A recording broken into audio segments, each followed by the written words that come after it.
Good afternoon and welcome to Downing Street for today's coronavirus briefing. We're going to do things slightly differently today. I'm going to go through the charts. I'm joined by Professor John Newton from the Test and Trace programme, and we'll then answer questions from the public and from journalists. And if there's one message that we have today, it's that it is incredibly important for anybody who has symptoms of coronavirus, a cough or a fever or a change in your sense of taste or smell, that you get a test. Because it's by people coming forward to get the test, which you can get on nhs.uk/coronavirus, or by dialing 119, it's by getting those tests that we're able to identify those who've got the virus, ensuring that you get the best possible treatment, and ensuring that we can then trace the virus and that we can, through that, we can control the virus. So that is the most important message and what everybody can do to help to control this virus. If we turn now to the slides, the first slide shows testing capacity and new cases. And yesterday, there were 128,437 tests in the UK, meaning that there's been a total of 4.48 million tests that have been carried out since the start of this crisis. Now, of course, testing capacity stands at a higher level. Testing capacity stands at 206,444. And this shows that there is extra capacity for more tests, and tests are available right now on the website if you go to nhs.uk/coronavirus, or if you can't access the web, if you dial 119. And I wanted to highlight that because it's so important that people come forward for a test, and anyone who needs a test can get a test. The next, if we stay at the previous slide, the next chart shows that there are 1,570 cases confirmed as of yesterday. And this is the lowest number since the 25th of March. In total, 276,000 people, cases have been confirmed in total. But this number of 1,570 it shows that we've seen continued downward progress in the number of new confirmed cases. Next slide, please. Thank you very much. We're getting this virus under control, and this is why we can make the cautious, small, positive steps that we've been able to make today. And if we look at the number of admissions with COVID-19 to hospital at 479, that's down from a peak of 3,121 on the 2nd of April. And the proportion of people on mechanical ventilators, the number that corresponds to that 9% figure is that there are 606 people on mechanical ventilators. Again, that is the lowest since late March. Next slide, please. The picture is repeated across the country, where we've seen in almost every case, the number of people in hospital with COVID-19 is the lowest since late March. And as of yesterday, there were 7,541 people in hospital with COVID-19. If we go to our final slide, sadly, 39,045 people have died with coronavirus, confirmed with a positive test. That's 111 yesterday.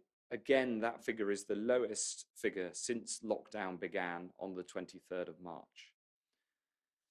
So we can see from these charts the pattern right across the board, which is that on the substance, we're making significant progress, but there is still more to be done. And I just want to say a few notes of thanks. Thanks to our volunteers responders, who in their hundreds of thousands have come forward and stepped up to the plate. Thanks to the charities and the charity groups who are working so hard in very difficult times. thanks colleagues in the NHS and in social care, also to the businesses, the pharmaceutical companies and the diagnostics companies without whom we simply couldn't have mounted this response, to the pharmacists and the dentists, and I'm very pleased that dentistry is going to restart from next week, and especially for their hard work and their understanding, all of the families who stand behind those who are on the front line. And at the start of Pride season, I want to take a moment when we can't get together as we normally would to thank all colleagues in the LGBT community who do so much in the NHS and across social care. I think these data show that the action plan is working. The data show that we're winning the battle against coronavirus. Today, we're therefore able to make some cautious changes to the lockdown rules carefully and safely. Of course, these are balanced judgments, and we take these decisions very carefully. We must all remember that in the war against this virus, we are all on the same side. We've come so far together, we can take these steps together, but do not step too far. The disease is not done yet. We mustn't throw away the progress that has been made. So please take your responsibilities seriously. If you have symptoms, you must get a test. And if the NHS asks you to isolate, you must do so. And to everybody, please, stay alert, control the virus, and save lives. We'll now go straight to questions. The first questions are from the public, and the first question is from Nick from London on video. Nick. With the coronavirus sending us into a deep recession that's likely to hurt the prospects of many school leavers and young people, what is the government planning to do to address this? Well, thanks, Nick. That's a very, very important question. As well as the health response, we take very seriously the economic response, especially towards those who are starting out in their careers, as you've mentioned, school leavers and young people, but actually right across the board. The amount of economic support that we've put into the economy is unprecedented, with the furlough scheme one of the most generous in the world, and the direct support for businesses, because our judgment is that it's best to keep businesses up and running as much as is possible. We can't save everyone, but keep them up and running as much as possible, therefore to keep the jobs there for people to go back to as we get through this crisis. But it's also true that the economy is going to have to change. We're going to have to need a different type of economy as we come out of this, and you'll be hearing more of that from the Chancellor and the Prime Minister, who've been working so hard on getting this right in the weeks and months to come. It's an incredibly important question. We want to support the economy. We've put that financial support in, but we've got to make sure that the opportunities are there as well. Unless you've got anything to add on that one, we'll go to Jill from Warrington. Jill asks, the shielding advice was updated on the 29th of May. It did not indicate it was safe for those who are clinically extremely vulnerable to go outside. What changed on the 30th of May to make it safe? Well, thank you, Jill. We understand just how significant asking people to shield was and still is, because the shielding is still very important. And if you think about the impact of having to stay at home for 10 weeks so far and to have to take the extraordinary measures that we've put in place to shield the clinically extremely vulnerable, that has been a very major step. And so when the clinical advice said that it was safe to be able to advise those who are shielded to be able to go outside so long as they stay 2 meters away from others, then I think that is it's a small step. It's a very positive step for those who have been shielding, and I know that it's been very well received by those who are shielding, and therefore can just start to make that positive change and just to be able to go outside, staying 2 meters away from others. So I'm glad we were able to make that change. We announced it when it was safe and ready to do so. And as I think you can see from the charts that we put up, one of the reasons that we could make that change is that the rate of incidence of disease is now back down to the levels that it was before we introduced the shielding policy. But of course, the mainstay of the shielding policy, which is not to meet other people, it remains in place and is very important. It's just that people can, we think it's safe for people to go outside in a very cautious and careful way. John? Well, just, Secretary, as you say, just to emphasise the main consideration is the rate of infection in the community at the time. And as you've shown on the slides, all the indications are that that is decreasing, albeit slowly. And in fact, there are other surveillance data. So Public Health England publishes its weekly surveillance reports with a whole range of other sources which are available on the web.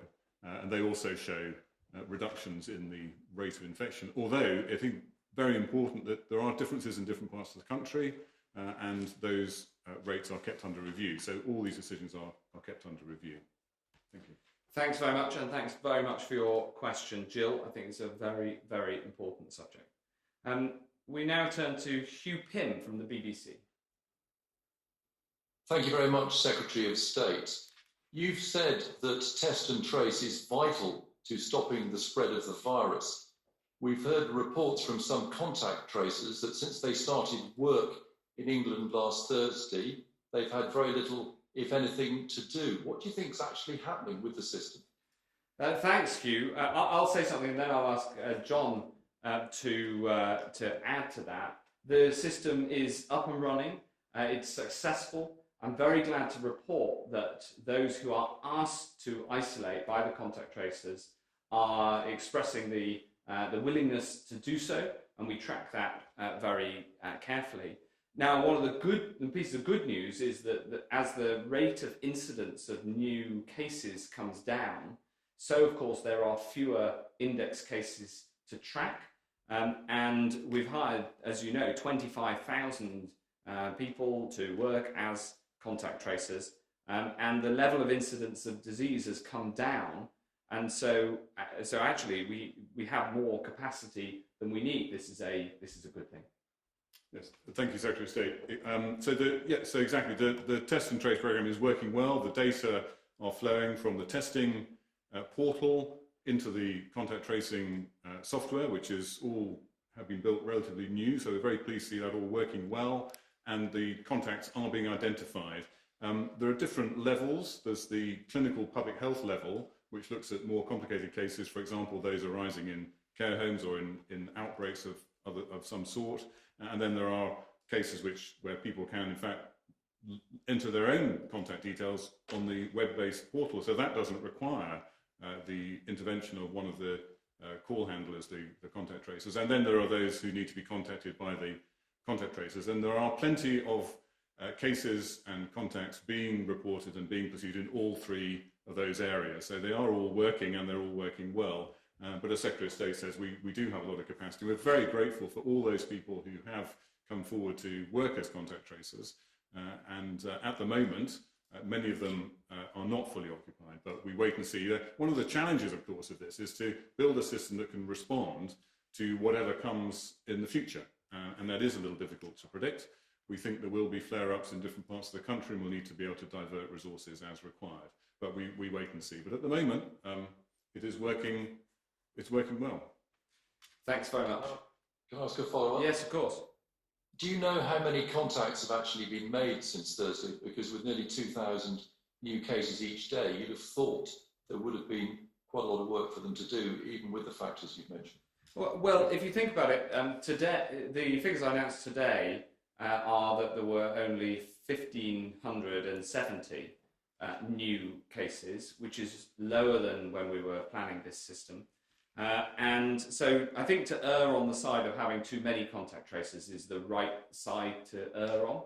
And I'd rather have too many people trained and ready to go. We've got 7,500 clinicians in the system, which means that for every new case, we have on average 6 clinicians able to support them.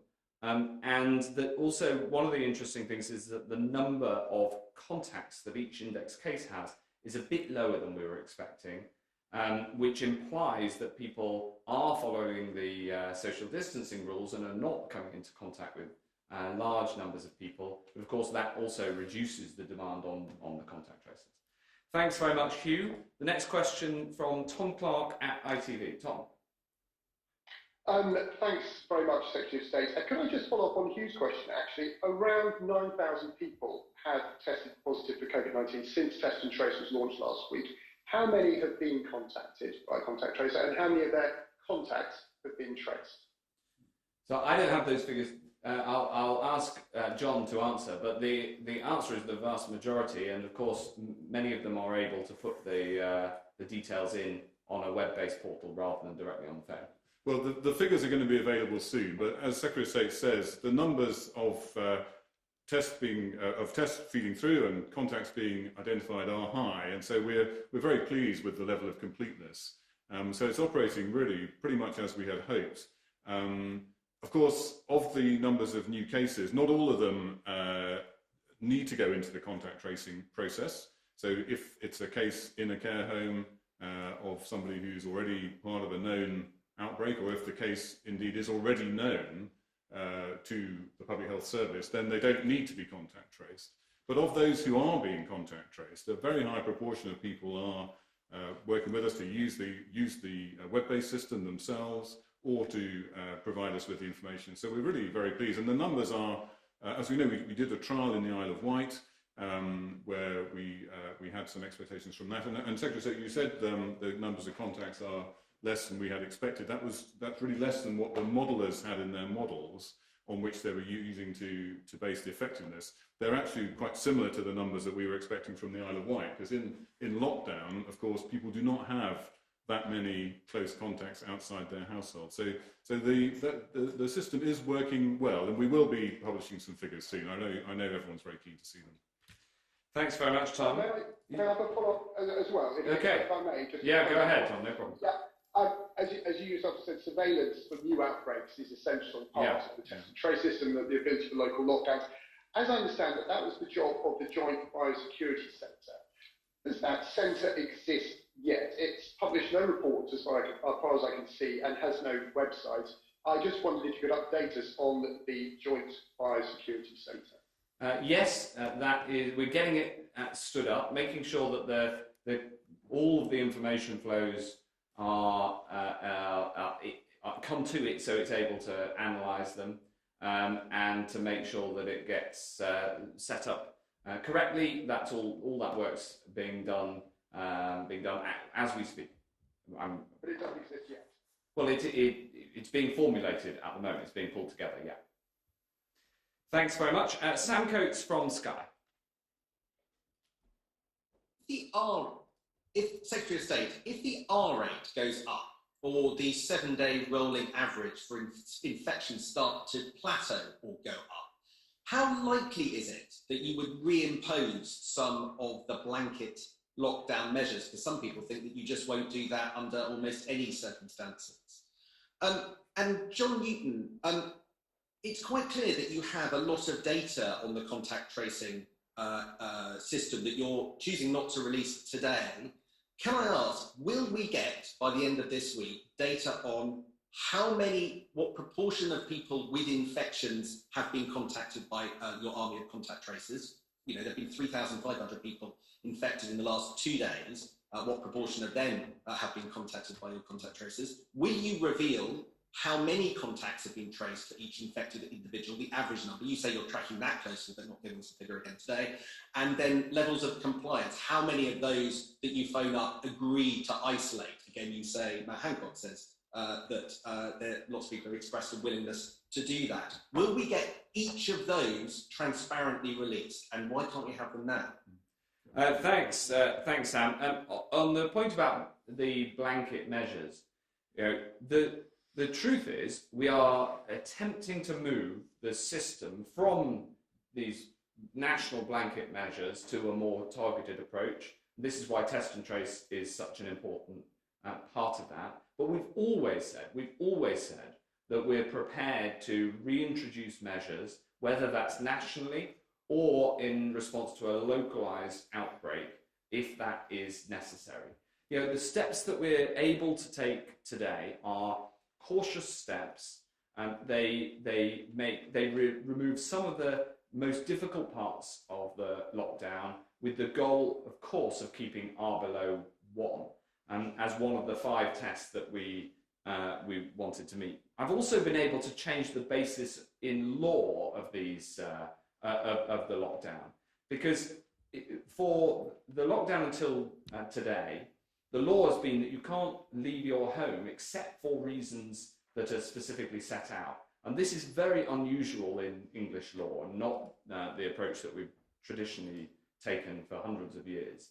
And instead, we've been able to flip the basis of the law back to specifically outlining things that you cannot do, as opposed to saying you can't do anything unless it's specifically provided for. And I'm very glad we've been able to change the basis of the law and get away from what was essentially the most authoritarian part of the system, whilst of course having rules and guidance that have made some minor adjustments that people are, I can see today people are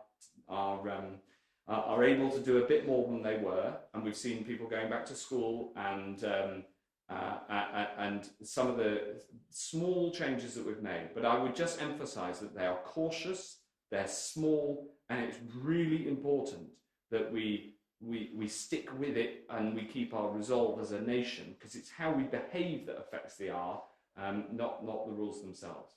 And on the second question, John. Yes, so thank you, Secretary of State. So yes, very good. I mean, they are new systems. They're quite complicated. There are a number of different systems that have been stood up to deliver this. So in order to calculate the figures that you're asking for, you need to draw those data together and integrate them.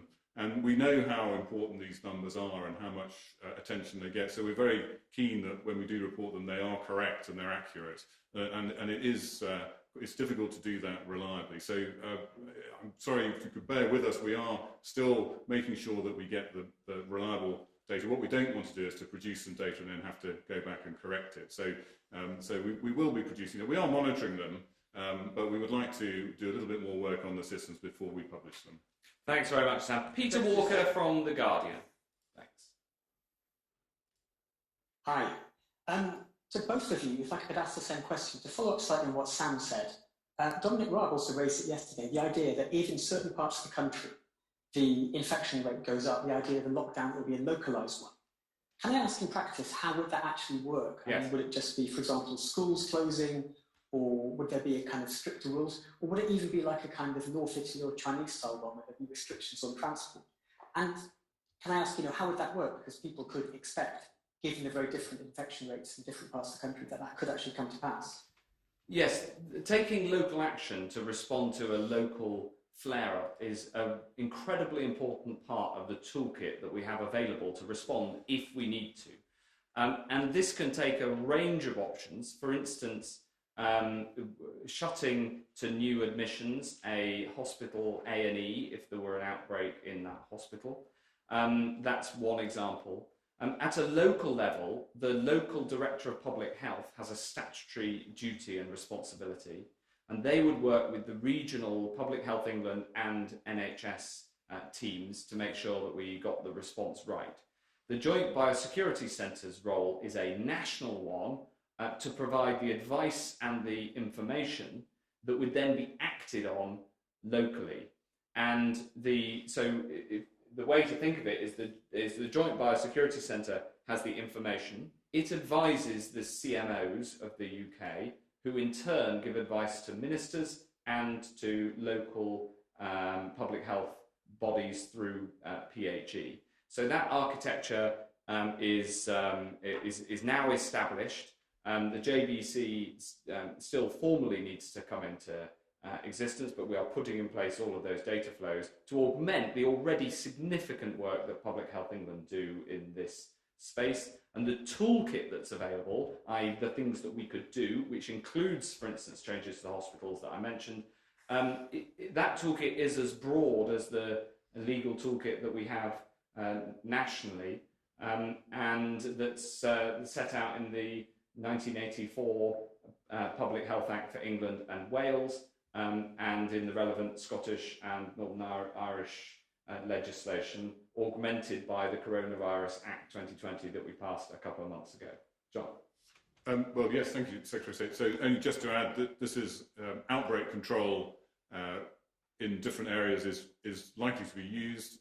This is what we see in other countries as well, that the coronavirus flares up in certain areas. So as Secretary of State has described, there's a range of public health measures. I mean, the only thing I would add is that it's really a whole system response. So each area has, as well as the Director of Public Health working for the local authority, there is a local resilience forum where all the other public services, fire service, police and so on, also contribute and look at measures that might be taken. It's likely that the outbreaks will occur in certain areas, and therefore one of the things which will be required is what we call in emergency response mutual aid. So where an area has, for example, has to close a certain unit, maybe it's an element of healthcare or social care, other areas can come in to help them. So there are a number of things that need to be done if you have a local flare-up, some public health, some more to do with a system response. But this is really an extension of normal processes, but with a very different flavour because of the coronavirus. Thanks very much. Can we have Jamie Kafash from Pulse magazine? Hi. Hello, Secretary of State.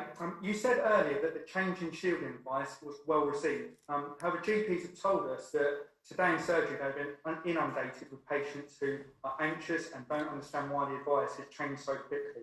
Announced on Saturday night, implemented on Monday morning. So why has this been rushed through before patients and GPs, who they're relying on for advice, could actually understand it?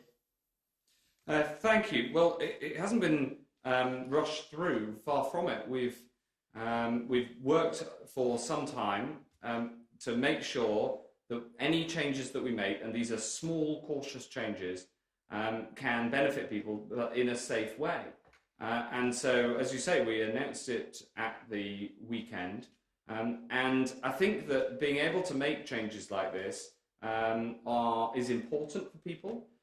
It's important for, especially for those who are shielded. You know, I think it's quite hard to imagine for those of us, even those of us who are practicing self-isolation, but have throughout been able to go out, for instance, to exercise, to understand the impact of shielding, of having, by the guidance, to stay in your own home. So absolutely, once we made the decision, including in collaboration with all of the government bodies, we then communicated that decision, and this was the right time to be able to change that, advice. The final question from Fiona Reid at Dumfriesshire Newspapers. Fiona. Good evening, State. Thousands of our readers need to travel from Scotland into England every day for work, business, educational reasons. Those people now face mixed messages as lockdown eases on both sides of the border in different ways. So is it time to synchronise the easing of lockdown and have more UK-wide messaging, including just one test and trace system for the whole country? Well, we've worked very closely and very hard to try to ensure that the changes are made on a UK-wide basis. After all, we face this virus as one country. And I think to the very large extent, that is what has happened. There are some minor differences, but the major principles of the changes and the lockdown rules are the same. I speak to my counterpart in the Scottish Government regularly. And there is also, in turn, guidance for what people should do at the border. For instance, those in England should not drive to Scotland for recreation. So there's some specifics around the border. Now, legally, of course, the powers to be able to implement the lockdown are devolved. And so I respect the Scottish Government's right to take different decisions should they want to, and they've made in some cases some slightly different decisions, and it is therefore it's a consequence of devolution. But the overall responsibility for public health emergencies is of course a UK-wide one, and we'll make sure that we do move as closely as possible, given the different situations on the ground and the slightly different shape of the pandemic in Scotland. As well, please. Yes, of course. And maybe Professor Newton, So the scientific advice, obviously, as the Secretary of State said, is different in different parts of the UK. So today, shielded people in Scotland still cannot go out, unlike in England. So who is right? And are the Scottish and English teams working together, the scientific teams working together or working independently? Yes. So you're quite right to point out, of course, that the same evidence applies across the UK. We do work together.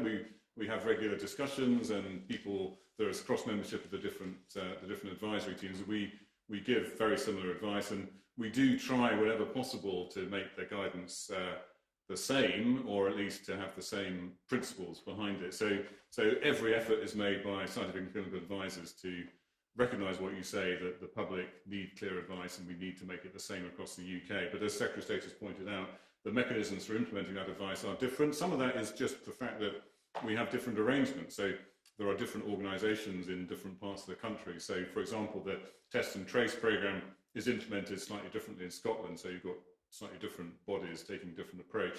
And sometimes, of course, these are political decisions, and some of those are devolved. So we do everything we can to simplify and unify, and over time the differences tend to get ironed out. But I fully accept your point.